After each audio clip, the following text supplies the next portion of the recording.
Welcome to NewsXstream.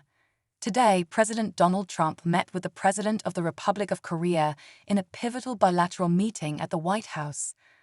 With security on the Korean Peninsula, trade partnerships, and regional stability on the agenda, this high-level discussion underscores the importance of the U.S.-South Korea alliance in shaping the future of Asia and beyond. Well, that's a big crowd. This is a very large crowd. You get more than most countries, I have to say. This is a very good crowd of the media.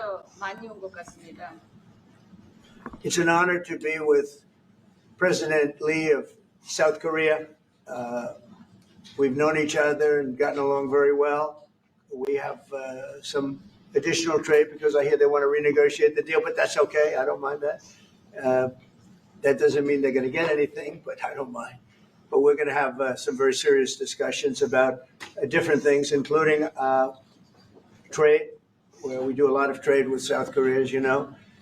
We are thinking about contracting some ships. They build them very well in South Korea. They're also thinking about coming to our country with some shipyards to start us on the process of building ships again. You know, at World War II, we'd build a ship a day.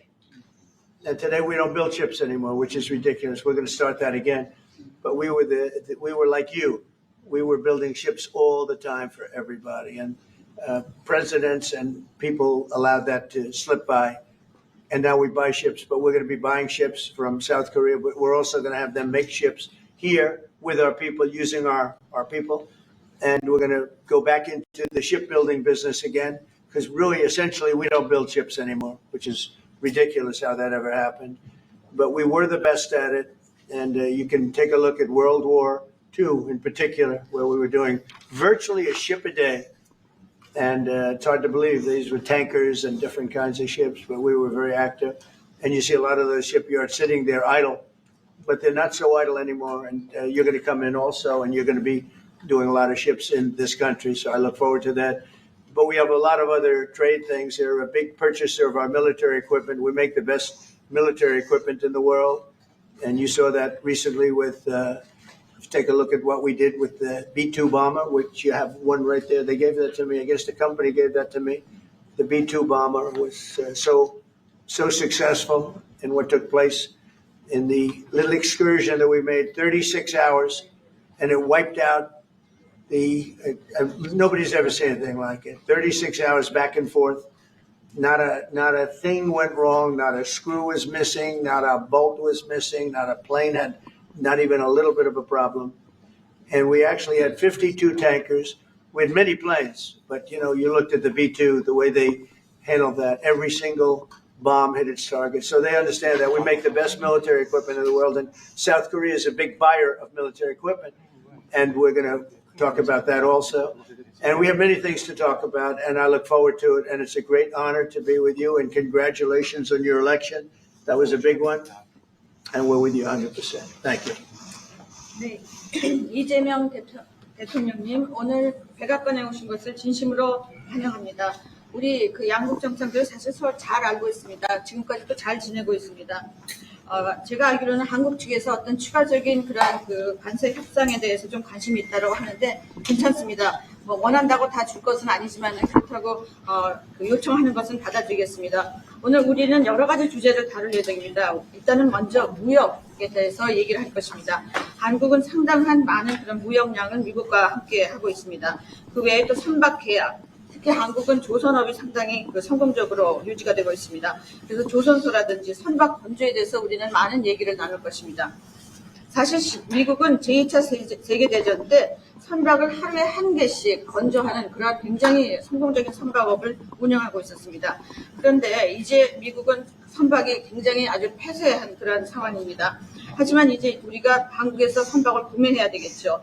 그렇지만 앞으로 한국과의 협력을 통해서 미국에서 선박이 다시 건조되기를 바라고 있습니다. 그럼으로써 또 미국의 조선업을 한국과 협력해서 부흥하는 그러한 기회를 갖게 되기 바랍니다. 아까도 말씀드렸습니다만 제2차 세계대전 때 미국은 하루에 한 개 선박을 건조했습니다. 그렇지만 지금 미국의 조선소는 상당히 황폐해져 있는 상황입니다. 그렇지만 한국이 와서 우리가 함께 재건하길 바랍니다. 또 하나 우리가 의논해야 될 일은 군사장비 구매에 대한 것입니다. 미국은 세계 최고의 군사장비를 만듭니다. B2 버머 같은 것은 보셨겠지만 굉장히 성공적이었습니다. 이번에 최근에 그런 작전에서 이 B2 버머가 왕복 36시간을 비행을 했는데 전혀 아무런 문제 없이 임무를 마치고 성공적으로 다시 돌아온 것입니다. 거기에는 또 52개의 탱커도 들어갔습니다. 하지만 어쨌든 그 버머라든지 추격기 최고의 군사장비를 가지고 있습니다. 한국이 이러한 미국의 아주 뛰어난 군사장비를 많이 구매할 것을 기대하고 있습니다. 오늘 다시 한번 이재명 대통령을 백악관에 모시게 된 것을 매우 영광으로 생각합니다. 그리고 그 전에 아주 선거에 이긴 것을 다시 한번 축하드립니다. 감사합니다. 네, 대통령님 감사드립니다. 이렇게 시간을 내주셔서 우리 대한민국 국민을 대표해서 감사 말씀을 드리면서 우리 대통령께서 이 오벌 오피스를 새로 꾸미고 있다는데 정말로 밝고 황금색으로 빛나는 게 정말 보기 좋습니다. 품격이 아주 있어 보이고 미국의 새로운 번영을 상징하는 것 같습니다. Mr. President, let me begin by thanking you on behalf of the Korean people. I would like to thank you for giving your time for today's meeting. And I heard that you recently redecorated the Oval Office, and I would like to say that it looks very bright and beautiful, and it has the dignity of America, and it symbolizes the new future and prosperity of America. 미국을 다시 위대하게 만드는 것이 우리 대통령님의 꿈인데 미국이 다시 위대하게 변하고 있는 것 같고 그게 다우존스 지수에서도 그게 나타나는 것 같습니다. 제가 보니까 사상 최고치를 경신하고 있던데 오늘은 잠깐 조정되고 있지만 아주 훌륭하게 미국이 다시 위대해지고 있는 것 같습니다. I believe that making America great again is your goal, and I believe that that is what is currently taking place in America. And I think the most symbolic thing of that is the Dow Jones Index, which reached a record high recently, although it went down a bit, but it reached a record high. And so I think that America is becoming great again. 말씀하신 조선 분야뿐만이 아니라 제조 분야에서 르네상스가 이루어지고 있고 그 과정에서 대한민국도 함께하게 되길 기대합니다. So I believe that there is a renaissance taking place not only in the shipbuilding sector but also in the manufacturing industry, and I hope that Korea can be a part of that renaissance. 그리고 또 한 가지 제가 꼭 말씀드려야 될 것이 대통령님의 평화를 지키는 기간의 미국의 역할을 넘어서서 새롭게 평화를 만들어가는 피스메이커로서의 역할이 정말로 눈에 띄는 것 같습니다. And one thing that I wanted to say to you is that America's role not as a keeper of peace, but a maker of peace, is being more is emerging more evidently. 유럽, 아시아, 아프리카, 중동 여러 곳에서의 전쟁들이 이제는 트럼프 대통령님의 역할로 휴전하고 평화가 찾아오고 있습니다. Many wars in Europe, in Asia, in Africa, and in the Middle East are coming to peace because of the role that you are playing. 세계 지도자 중에 전 세계의 이런 평화 문제에 대통령님처럼 이렇게 관심 가지고 실제로 성과를 낸 경우는 처음으로 보입니다. So among the many world leaders, I believe that you are the only leader who has made such accomplishments. 그리고 가급적이면 전 세계에서 유일하게 분단 국가로 남아있는 한반도의 그 평화를 좀 만들어 주셔서 김정은과도 만나시고 북한에 트럼프 월드도 하나 지어서 거기서 저도 골프도 칠 수 있게 해주시고 그래서 전 세계가 인정하는 정말 세계사적인 평화의 메이커로서의 역할을 꼭 해주시기를 기대합니다. And I would like to mention that the only remaining divided nation in the world is the Korean Peninsula, and I would like to ask for your role in establishing peace on the Korean Peninsula. So I look forward to your meeting with Chairman Kim Jong-un and construction of a Trump Tower in North Korea and playing golf at that place. 아마 기다리고 있을 것 같습니다. 네, 기다리고 있을 것 같습니다. So, I believe he will be waiting for you.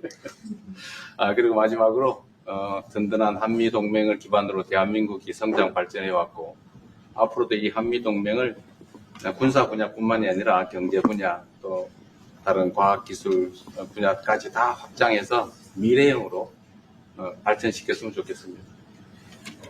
Korea was able to attain economic growth and development through our ironclad alliance. And going forward, I hope to develop our alliance into a future-oriented alliance that encompasses areas not only limited to security, but also the economy and science and technology. 대한민국 국민들은 트럼프 대통령님에 대해서 정말로 큰 기대를 가지고 있다는 말씀을 드리면서 다시 한번 이런 시간 내주셔서 감사드립니다. The Korean people have great expectations for you, Mr. President. Thank you once again for your time. Well, thank you very much. It's an honor to be with you. I will say that Kim Jong-un and I had a very good relationship, as you remember, and still do. And when I came in, I didn't know him. We had 2 summits, but we became very friendly. Respect. It was great respect. And it was not going to be that way had Hillary Clinton won the election. It would have been a disaster. But we think we can do something in that regard with respect to North and South. And I think you are much more prone to doing that than other leaders that I've been working with from South Korea. And we'll work on that. I think it's very good to work on that. If you remember, you were doing the Olympics and there was a great time of hostility with North Korea and you weren't selling tickets because nobody wanted to be blown up in the stadium during the opening ceremonies, right? And you were not selling tickets. And I was also at my formative stage with North Korea and Kim Jong-un. And we were a little bit going at it about Rocket Man, Little Rocket Man, everything back and forth. And it was really nasty. And then I got a call one day and they wanted to get together. They wanted to talk. And we started talking. And then he said really brilliantly, he said, you know, the Olympics is going to be opening very soon. And we'd like to be a part of it. They actually put teams in it. You got along great. And by the way, immediately upon that phone call, you started selling tickets, and it turned out to be a tremendous success. So it went from being empty stadiums because people were afraid to go, because it was a target potentially, to a great success. And I was very proud of that. You had one of the most successful Olympics, and now we have the Olympics coming to the U.S., so we're very happy about that. But that was a great honor to get involved and make the Olympics so successful. 네, 대단히 감사합니다. 다시 한번 모시게 돼서 영광이라고 말씀드리겠습니다. 제가 김정은 위원장과 굉장히 좋은 관계를 가지고 있습니다. 그리고 현재도 매우 좋은 관계가 있습니다. 내가 처음에 취임하고 난 다음에 2번의 정상회담을 김정은 위원장과 함께 했고 상당히 친해졌고 또 더 중요한 것은 둘 다 존경심을 서로에게 가지고 있다는 것입니다. 만일 힐러리 클린턴이 대통령으로 당선했다면 절대 그러한 상황까지 이루지 않았을 것입니다. 제가 보기에는 이재명 대통령께서 한국의 어느 지도자보다도 북한에 좀 더 문제를 해결하고자 하는 의지가 있는 그러한 대통령이라고 생각합니다. 그래서 어쩌면 우리가 함께 노력한다면 어느 정도 진전이 있을 수도 있겠습니다. 사실 그 한국에서 올림픽이 열렸을 때 북한 때문에 많은 사람들이 올림픽 표를 사지 않는 그런 현상이 생겨났었습니다. 그런데 김정은 위원장이 그때 사실은 김정은 위원장과 초기에는 제가 별로 사이가 좋았던 것은 아닙니다. 서로 라켓맨이라고 부르면서 주고받는 그러한 해프닝도 있었습니다. 그런데 어느 날 통화를 시작하게 되었고 통화를 하면서 그가 얘기를 했습니다. 한국에서 올림픽이 곧 열리는데 우리 북한도 참가하겠다. 이렇게 얘기를 했습니다. 그리고 그 통화 직후에 올림픽표가 많이 팔리기 시작했습니다. 그리고 한국의 올림픽은 올림픽 역사상 가장 성공적인 올림픽으로 지금 기록되고 있습니다. 또 우리 미국도 곧 올림픽을 주최할 예정입니다. 그래서 우리도 미국에서 성공적인 올림픽을 주최할 계획을 가지고 있습니다.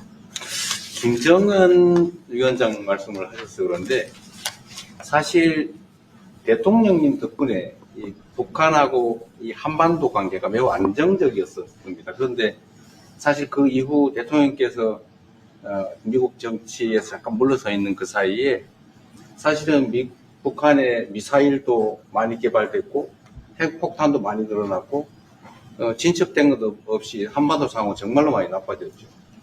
Mr. President, you mentioned about Chairman Kim, and thanks to your efforts when you were in office during your first term, the situation on the Korean Peninsula was stable. But during the hiatus where you were out of office, North Korea developed further its nuclear and missile capabilities, and that led to a deterioration on the situation of the Korean Peninsula. And they wouldn't have done that. They would not have done that if I were president. That 내가 was not going to 만약에 happen. 대통령이 당선되었다면 그런 일이 일어나지 않았을 것입니다. 전적으로 공감합니다. I completely agree with you. 그래서 지금 얼마 전에 김여정이 미국과 저를 비난하는 발언을 할 때도 대통령과 김정은 위원장의 특별한 관계에 대해서는 의심하지 않는다 이런 표현을 했습니다. 기다리고 있다는 뜻으로 보여졌습니다. So when Kim Yo-jong, the deputy director of the Workers' Party of Korea, issued a statement denouncing South Korea, she mentioned about the good relation, the not bad relationship between you and Chairman Kim Jong-un, and I believe that this is a sign that North Korea is waiting. 한반도의 평화의 세기를 꼭 열어주시기 바랍니다. So I hope that you will usher in a new era of peace on the Korean Peninsula. I will do that, and we'll have talks. He'd like to meet with me. He didn't want to meet with Biden because he had no respect for Biden, but we look forward to meeting with him, and we'll make relations better. You'll help that. You had a lot of leaders. I've gone through a lot of leaders in South Korea. You know, it's been quick. You'll be there for a long time.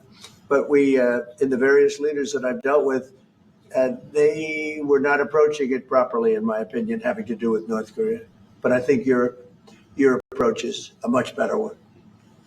네, 그렇게 하도록 하겠습니다. 김 위원장이 바이든 전 대통령을 만나고 싶죠 하지는 않았지만 말은 만나고 싶어 할 것 같습니다. 그래서 그런 그 시도를 하겠고요. 제가 한국의 지도자들을 여러 번을 만나봤는데 제 개인적인 생각으로는 대북 정책이 그렇게 적절하지 않지 않았나 하는 생각이 듭니다. 그래서 이 대통령께서 그 적절한 대북 정책을 통해서 좀 더 그 진전이 있었으면 하는 생각입니다. 저의 관여로 남북 관계가 잘 개선되기 쉽지 않은 상태인데 실제로 이 문제를 풀 수 있는 유일한 인물이 트럼프 대통령이십니다. So resolving this issue through my engagement is not an easy thing. And the only person that can make progress on this issue is you, Mr. President. 대통령께서 피스메이커를 하시면 저는 페이스메이커로 열심히 지원하겠습니다. So if you become the peacemaker, then I will assist you by being a pacemaker. That's good. We can do big progress, I think, with North Korea. Absolutely. 네, 북한에 대해서 큰 진전을 함께 이루어 나갈 수 있다고 믿습니다. 감사합니다. Okay, thank you very much. Thank you very much. Good job. Okay, questions, please. Mr. President, when you met with Russian President Vladimir Putin, how soon did he say that he wanted to sit down with Ukrainian President Zelensky? Russia, as of now, says there's no meeting on the books and no agenda is set. Well, that's going to be up to them. It takes two to tango. I always say it. And they should meet, I think, before I have a meeting and probably close the deal. But I think it's appropriate they meet. They do not exactly get along well, as you can understand. And I'm sure it's a meeting that perhaps he didn't like. But he wasn't happy about coming to the United States either. That was a big concession, and I appreciate the fact that he did. You know, I've always had a very good relationship, despite a fake Russia haunt that we had. But we've always had a great relationship, very good relationship, strong relationship with Russia. That's a good thing, not a bad thing, by the way. That's a very good thing. And it's good to get along with Kim Jong-un, and it's good to get along with everybody, including President Lee. It's good to get along, and I get along with the foreign leaders. You see that with the biggest group of foreign leaders that we've ever had. Don't forget the European Union was here also representing a large group of countries just recently. So I believe that we're going to get that war straightened out. We're going to get it done. I don't know that they'll meet. Maybe they will. Maybe they won't. They'd like me to be at the meeting. I said, you guys ought to work it out. It's between you. It's not us. Now, in the meantime, we're not spending any money on, as you know, on Ukraine. We're selling military equipment to NATO. NATO now is taking in, NATO now is taking in a large amount of money from the countries. They're taking in 5% of GDP versus 2%. They're paying the 5%. They never paid the 2%, most of them or a lot of them. NATO has a lot of money. We are selling military equipment to NATO at full price. And NATO's distributing that equipment to wherever they are. I mean, perhaps to Ukraine. So NATO's working with Ukraine. Biden was giving hundreds of billions of dollars, just willy-nilly, just giving money. He had no idea where it was going. It was terrible what was happening. So we're not involved anymore in terms of the cost. We're in for $350 billion. as you know, I also got the rare earth deal done with Ukraine, which was worth much more than the $350 billion. But I'm not interested in the money so much, even though we've done a great job in that regard. I'm not interested in that. I'm interested in stopping a war where last week 7,109 soldiers died, both Russian and Ukraine. It's such a waste of life and humanity. They're not from this country. They're not from any other country other than Ukraine, for the most part, other than Ukraine and Russia. But it's a very important thing to me to stop it. I stopped 7 wars that were raging, one for 31 years, the Congo, and as you know, Rwanda, one for 35 years. I don't have to go into them. You know the list better than I do. But we stopped a lot of wars, including, you think about it, India and Pakistan, which was probably 2 weeks away from being a nuclear war. They were shooting down airplanes all over the place. So I'm very proud of that. I thought this would be, in many ways, the easiest way. I have a very good relationship with Putin. I thought it would be the easiest one to stop, and it's really not. It's very complex. It's very personal from their standpoint. There's tremendous dislike personally between the two men, and we're going to have to straighten that out. But I would like to see them meet first. They'd like me to be there. I may be there. I may not. I'll see. But I wanted them to work out their differences first, because it is ultimately between them. And when that happens, I think we'll get an end. Mr. President, maybe they meet, maybe they don't. How long are you willing to let this play out? And if they don't meet, will there be consequences, and how soon for Russia? Yeah, there could be very big consequences, but we'll see what happens. There might be very big consequences, because this is something that has to end. This war would have never taken place, and for 4 years it didn't take place. But if I were president, this war would have never taken place. There has not been a war like this since the Second World War. This is the biggest thing that's happened in terms of warfare, wars. It's a whole new form of fighting. It's a drone fighting. It's a drone war. No, a drone war never existed before.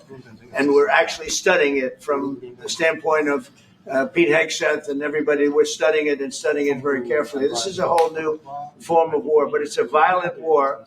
And there has been nothing like this since the Second World War. So we'll see what happens over the next week or two. And at that point, I'll step in very strongly. And if I have to be there, I'll be there. And we'll either have a deal or we won't. But a lot of people are dying, and I want to get us. Mr. President, Kim Jong-un wants to meet. When do you want to meet with him? With who? You said the North Korean leader wants to meet. How soon would you? Yeah, we want to have a meeting. I like to have a meeting. I got along great with him. You know, you were there. We even had a press conference. He had his first press conference. Kim Jong-un had a press conference. This was a little different press conference. I said, have you done a press conference before? No. And you know what? He did great. It was a great press conference, actually. It was historic. I doubt he's done one since. But I said, would you like to meet the fake news? Because whatever you want to do. And they came in like you've never seen anything like it. And then he said, enough. And that was the end of the press. That was the end. It ended very rapidly. But I think he had a good time.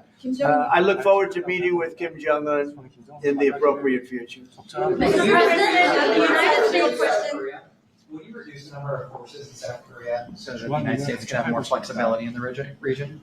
Say it. Would you consider reducing the number of U.S. forces in South Korea so that the United States can have more Well, I flexibility don't want in to the say region? that now, because we've been friends and we're friends. And look, we have a lot of people over there. We have over 40,000 troops in South Korea. As you know, South Korea agreed to pay for that during my last term. And then when Biden came in, they complained to Biden that I wasn't a nice person.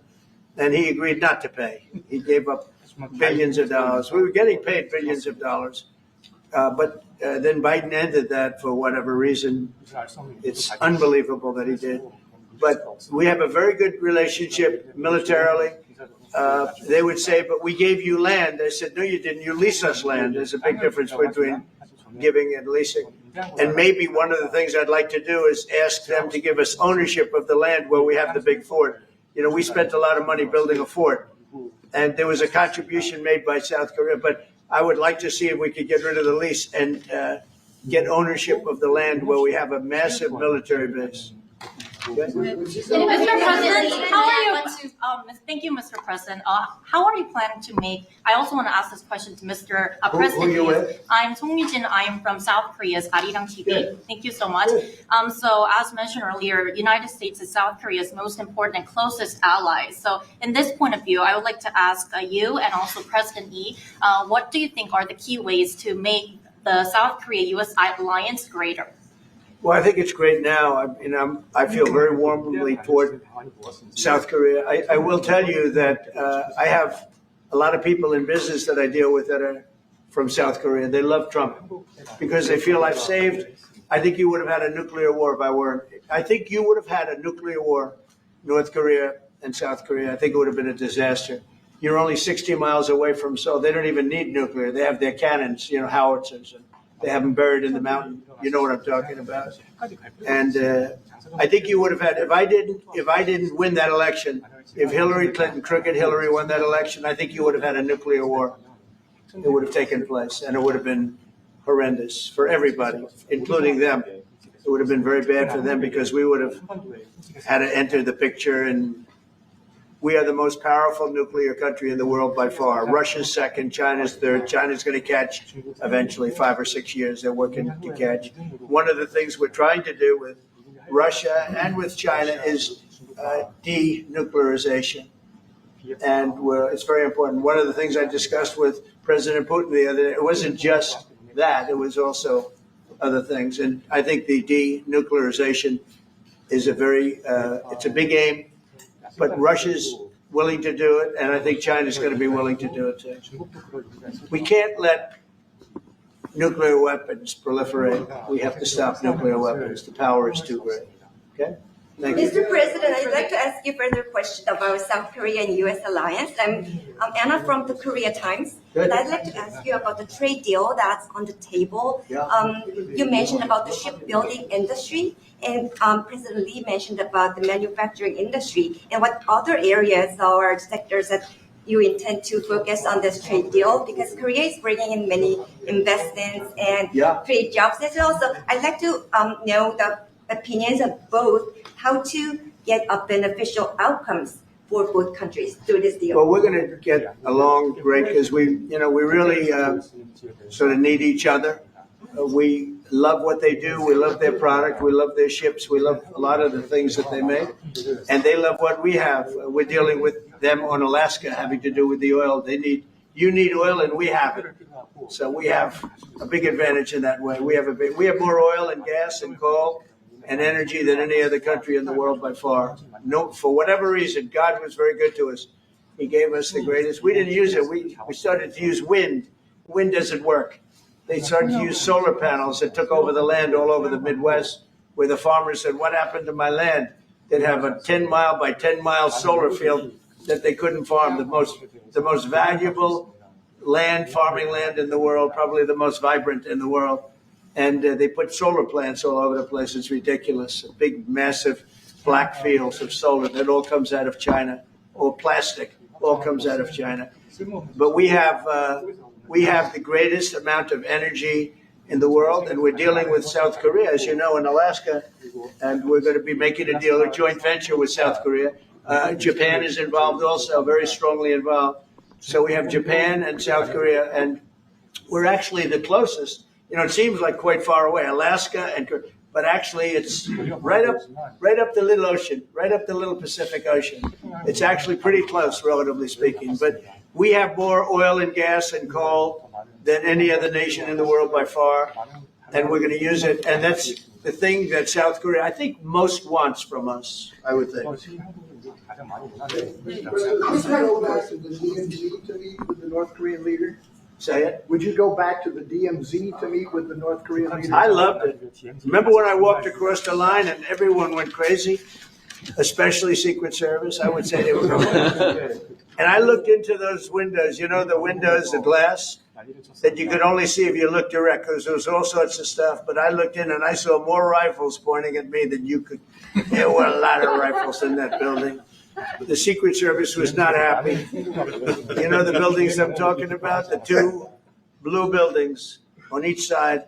And I walked up the middle and I looked in the window and I saw more guns in that room than I've ever seen in my life. I looked at the other side and it was the same thing.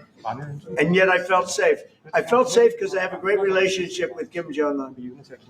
I hope it stays that way. I think it will. I have a very good relationship. I understand him. I spent a lot of free time with him talking about things that we probably aren't supposed to talk about. And, I get along with him really well. I think he has a country of great potential, tremendous potential. Is it possible to meet him this year or maybe next year? Well, I'm meeting a lot of people. I mean, it's hard to say that, but I'd like to meet him this year.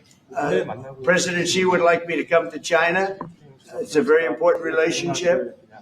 As you know, we're taking a lot of money in from China because of the tariffs and the different things. And it's a very important relationship. We're going to get along good with China. I hear so many stories about we're not going to allow their students. We're going to allow their students to come in. We're going to allow, it's very important, 600,000 students. It's very important. But we're going to get along with China. But it's a different relationship that we have now with China. It's a much better relationship economically than it was before. With Biden, boy, what he allowed they just took him to the cleaners. You know the expression? They took him to the cleaners. I'm sure they have an equal expression in South Korea, but they took that guy out for a ride like nobody's ever been ridden before. Terrible. But we have a very strong relationship, Howard, I would say, economically with China now, getting much better. They have to give us magnets. If they don't give us magnets, then we have to charge them 200% tariff or something, But we're not going to have a problem, I don't think, with that. I think that's perhaps behind us. China intelligently went and they sort of took a monopoly of the world's magnets. And nobody needed magnets until they convinced everybody 20 years ago, let's all do magnets. There were many other ways that the world could have gone. But so it'll take us probably a year to have them. We're heavy into the world of magnets now, only from a national security standpoint. But we have a powerful thing. It's airplane parts. They have many Boeing jets. They had 200 jets that didn't fly. And I've sent them all, based on his word, I sent them all of the parts so their planes can fly. I could have held them back. I didn't do that because of the relationship I have. And their planes are now flying. We had 200 of their planes were unable to fly because we were not giving them Boeing parts purposely, because they weren't giving us magnets. Therefore, we weren't giving them. But we have a much more powerful thing that's tariffs. If we want to put 100%, 200% tariffs on, we wouldn't do any business with China. And, it would be okay, too, if we had to. But the magnet situation, we have tremendous power over them, and they have some power over us with magnets. We're going to have a lot of magnets in a pretty short period of time. In fact, we'll have so many we won't know what to do with them. But you know the story. It's a very interesting history with magnets. And it really is because presidents, not being business people, they allowed that to happen. And they shouldn't have. But we have much more. Look, in terms of playing the cards, we have much bigger and better cards than they do. But with that being said, I think we have a great relationship. I spoke to President Xi fairly recently, and at some point, probably during this year or shortly thereafter, we'll go to China. And I think we're going to see a magnificent sight. It's a great country. You and President Lee actually are planning to go to China. You mentioned either this year or next year. Could you please share more details about your plans going to China and also President Lee? Maybe we'll go together. Do you want to go together? We can share a plane. We'll save energy. We'll save we'll save a little, the ozone layer. Remember President Obama used to talk about the ozone layer, and then he'd fly to Hawaii to play around the golf in the 747. Mr. President, would you accept the invitation, Mr. Lee? 중국에서 만약 We sort of meant jokingly, but if you want, you can go. 대통령하고 같이 가면 좋겠습니다. I would like to go together with President. Do I accept? He doesn't accept. If you want to go, I'm going to get special permission. I'm sure you can go, but we're going to have a great relationship with China. It's happening. You see it. It's happening. They have some cards. We have incredible cards, but I don't want to play those cards. if I played those cards, that would destroy China. I'm not going to play those cards. Mr. President, on the National Guard, you've talked a lot about Democratic-run cities and states. Yep. Would you also consider sending the National Guard into red states and red cities that are also seeing high crime? Sure, but there aren't that many of them. If you look at the top 25 cities that for crime, just about every one of those cities is run by Democrats. And you know, one of the bad things they did, cashless bail, if you look back on time, when they allowed a murderer out that afternoon, you know, he'd kill somebody and then a couple of hours later he's walking the streets again, oftentimes killing again rapidly. Cashless bail is a disaster. You saw we had a news conference today on that. We're wiping it out in D.C., immediately wiping it out. It started in New York, I must tell you, and it's been a horrible thing for crime, especially violent crime. So we're going to end cashless bail, yes. Thank you. When will you deploy to Chicago, and how long are you keeping troops here in Washington, D.C.? D.C.? Discussion. I really want to be appreciated. You know, when we go into a city and wipe out the crime, so D.C., it sounds so horrible. I'm embarrassed to say it in front of you because they don't have anything like this. Washington, D.C., sir, has not had a murder in 11 days. Now, he's saying that's a horrible thing to hear because they don't have murders for ever. But Washington, D.C., if you go back and check, it's been many years since we went a week without having a murder. Now we haven't had, and I would say that Washington, D.C. right now is much safer than Seoul. You know why? Because we have a friendly neighbor. We have more friendly neighbors. You have a different kind of problem. We all have different problems. But Washington, D.C. is a very safe city right now. People are going out to dinner. Restaurants are opening. Restaurants that were going to close are now going to stay open. Friends of mine are going out to dinner all the time. They didn't go out to dinner for 4 years. It went rampant during the Biden years. Just rampant. That's why Susie is very close to the mayor and has a lot of respect for her, but I view it maybe a little differently because the mayor would say that it's gotten better for 30 years. It's gotten better. No, it's gotten worse. And the worst day of all was when we just got to office for the second time, and it's in very bad shape. So the mayor shouldn't be saying that violent crime has been getting better. It's been getting much worse. And the day I took office, it was the worst. And we did some minor things, made it a little bit better, but then we said, look, we got to stop it because too many people are getting killed. And we have not had a murder in 11 days. It sounds crazy. I hate to say this in front of this gentleman who I respect because they don't have murders for years. But we have not had a murder in 11 days. And that's going to go on for a long time. And there will be, I guess, it'll happen a little bit, but we have a very safe city. This is one of the safer cities right now in the country. And in a short period of time, it'll be like the border. Nobody came in through our border for the last 90 days, 3 months. We had 0 illegal aliens from the Congo, from South America, from all over the world, from prisons coming in, pouring into our country. Nobody, not one person. And this is done by a liberal group, a liberal think tank. They do the work. Not one person has come into our country. Think of that. It's been amazing. And I didn't have to go back to Congress and ask. Biden could have done this by himself. I did. I said, close the borders. We had the great Tom Homan. We had Christie, as you know, Christie Noem, who did a fantastic job. She's doing a fantastic job. Pete Hegseth has been incredible with the, as I call it, the Department of War. You know, we call it the Department of Defense, but between us, I think we're going to change the name. You want to know the truth? I think we're going to have some information on that maybe soon. But I think because, Department of Defense, we won the World War I, World War II. It was called the Department of War. And to me, that's really what it is. It's defense is a part of that. But I have a feeling we're going to be changing. I'm talking to the people. Everybody likes that. We had an unbelievable history of victory when it was Department of War. Then we changed it to Department of Defense. So that's a little thing, has nothing to do with your country, but it's something that I think you're going to be hearing about or seeing about over the next couple of weeks. Probably that change is going to be made over the next week or so. Are there different Koreas, North and South, or is there one Korea waiting to be?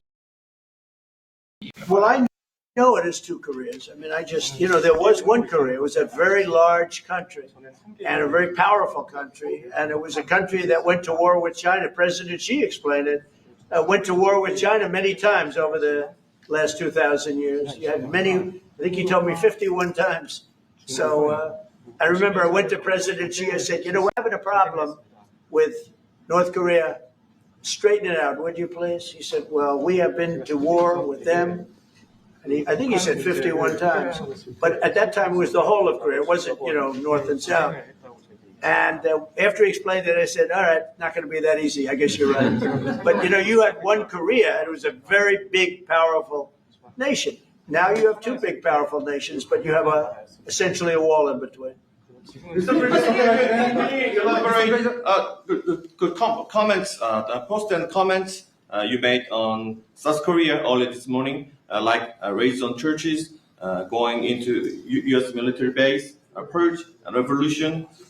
How do you think about it?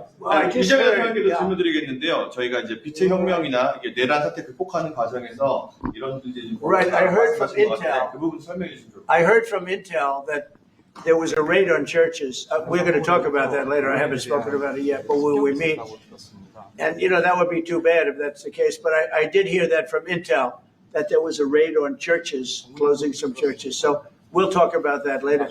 I could ask you now if you want.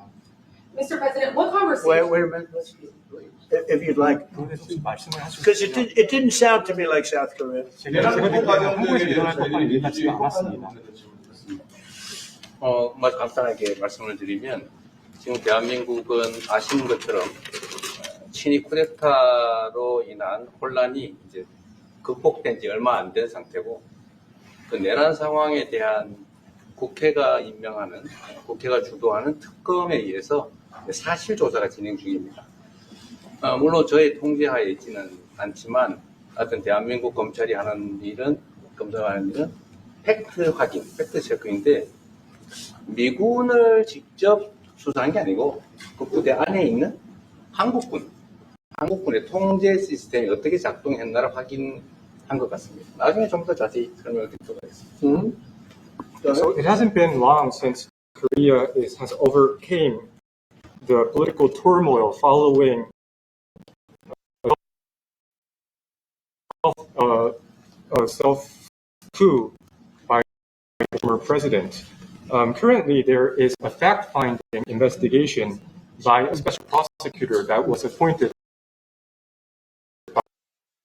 And this special prosecutor... Is his name deranged Jack Smith by any chance? They took him from our country. They put deranged Jack. He's a deranged, sick individual. But go ahead. Go ahead, please. I'm only kidding. Maybe I'm not. And that special prosecutor is not under my control. And so the special prosecutor is conducting a fact-finding investigation. And I would like to explain about what you said about U.S. bases. They did not conduct a search and seizure of American bases, but they looked into the chain of command and the control system of the Korean military. Right. And I would be happy to That's okay. explain about this more in detail I'm sure it's during our lunch meeting. I am sure it's a misunderstanding, but there is a rumor going around about churches, raiding churches. So we'll talk. I'm sure that's going to be worked out fine.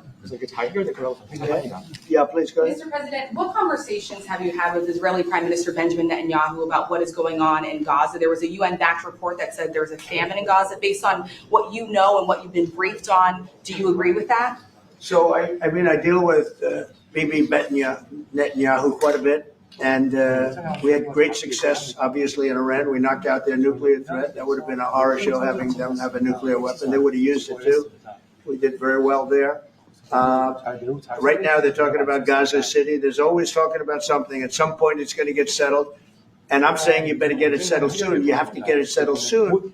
And that means, nobody can forget October 7th. People forget October 7th. That was one of the most brutal. I've seen some terrible things, some brutal things. That was about as bad as it gets. And nobody can forget that. With that being said, it's got to get over with. It's got to get over with because between the hunger and all of the other problems, worse than hunger, death, pure death, people being killed, And, I'm the one that brought back the hostages, and I did it with that gentleman right there, Steve Witkoff, and with Marco. All of us, the whole team, we worked together. Even the trade people worked on it with us. And we brought back a lot of the hostages. Now we're left with, would you say 20, Steve, or would you say it's less than 20? I hope it's 20. He hopes it's 20 because some could be dead. That's what he means, I assume. Yes. So we have 20, but there's rumors that some could be dead. It's a terrible situation over there. Terrible, terrible situation. But it's coming to a head. It's coming to an end. We are sending, we sent $60 million of food over there just recently. And I don't even know if people know it. We distributed ourselves. We're giving a lot of food, spending a lot of money on food, getting it over there. We have a lot of food. We have a lot of oil, and we have the greatest farmers in the world. So we have a lot of food, but we're sending a lot of it over to Gaza.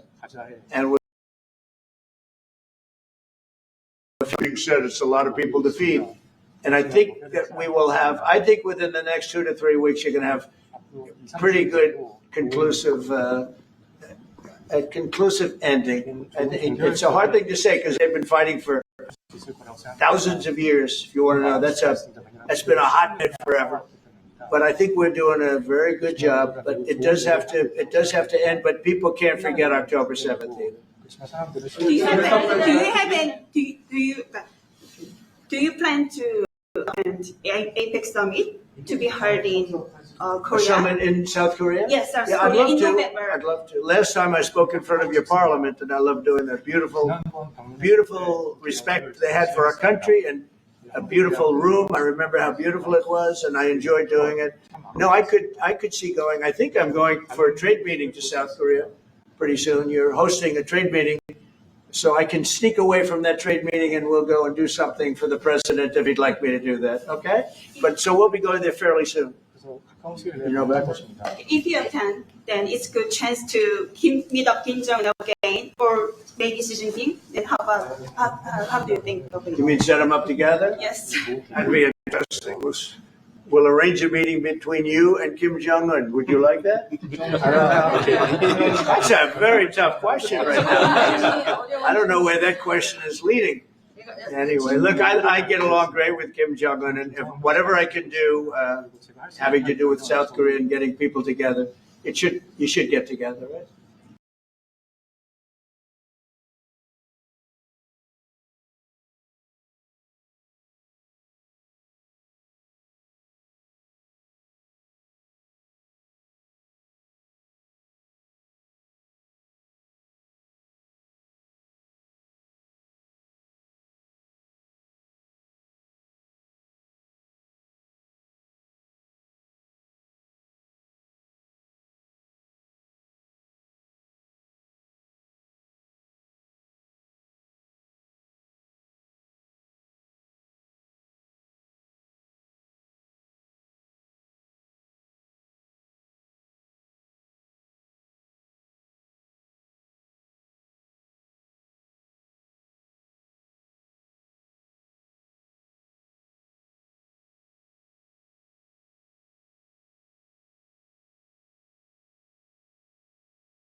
On this special NewsXstream report, President Donald Trump meets with the President of the Republic of Korea for a bilateral meeting at the White House.